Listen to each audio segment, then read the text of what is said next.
Hi, everyone. It's Avril from Fifth and Grace. And I had a topic on my mind today, so I thought I would make a little video about it. We're going to talk about boundaries.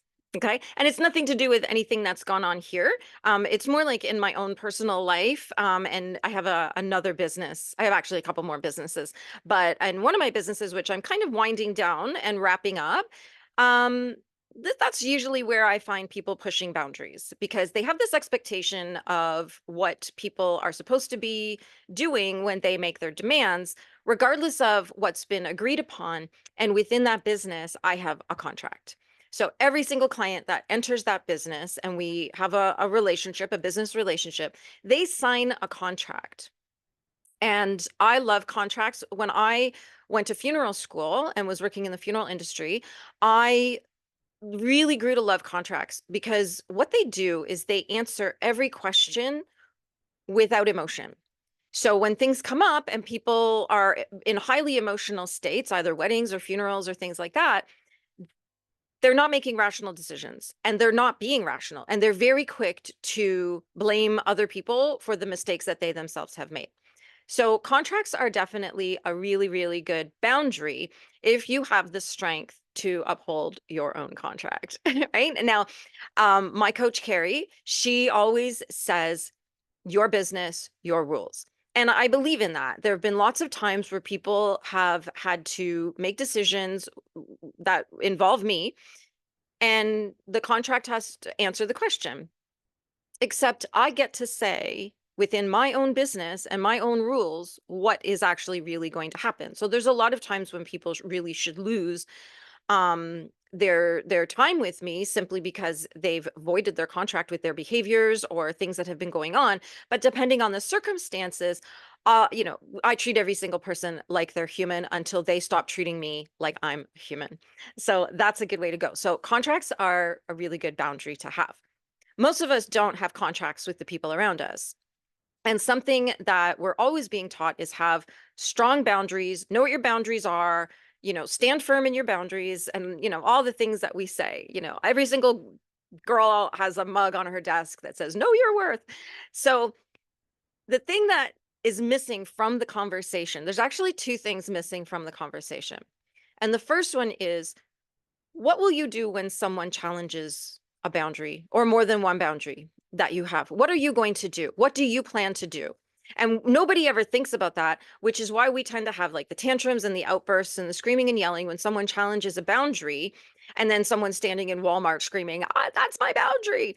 And that's just not a good way to go through life. So when you establish a boundary and you decide where your limit is, where your line is, it's a really good idea to also then spend some time contemplating how you will respond when somebody challenges that boundary. Are you going to stand strong and be calm and just say, no? Or is that going to actually push you over the edge? Because it's one thing to have a boundary, but if you are actually not strong in that boundary and not capable of holding that boundary, what's the point of having the boundary, right? So the other thing that's missing from this very, very important conversation, and I think might actually be the most important part, because there's boundaries, there's what you're going to do if somebody pushes a boundary, and what are you going to do when you come up against someone else's boundary? And this is where it all falls apart. Because within my business where I have contracts, a lot of people try to push it, and because it's very emotional work that we do, people are usually in a very heightened state. And it's usually my client who messes everything up and they lose their spot with me. And then they have a big tantrum and they start, like, oftentimes they just come out swinging. And just the rage and the anger and everything that comes through that. But they didn't respect a boundary. They themselves pushed a boundary to the extent that they lost their time with me. They are the architect of their own misery in that moment, but then they're also trying to make themselves out to be the victim. So I thought it would be kind of a neat conversation, and something to leave you to think about is, what are your boundaries? How do you plan to respond when someone challenges a boundary? And how will you respond when you realize you've challenged someone else's boundary? Some interesting things to think about. So let me know in the comments what you think. Have you ever thought about these things? That number one. And have you ever found yourself in a situation where you were having your boundary challenged? How did you react? Because we actually don't want to react. We want to respond.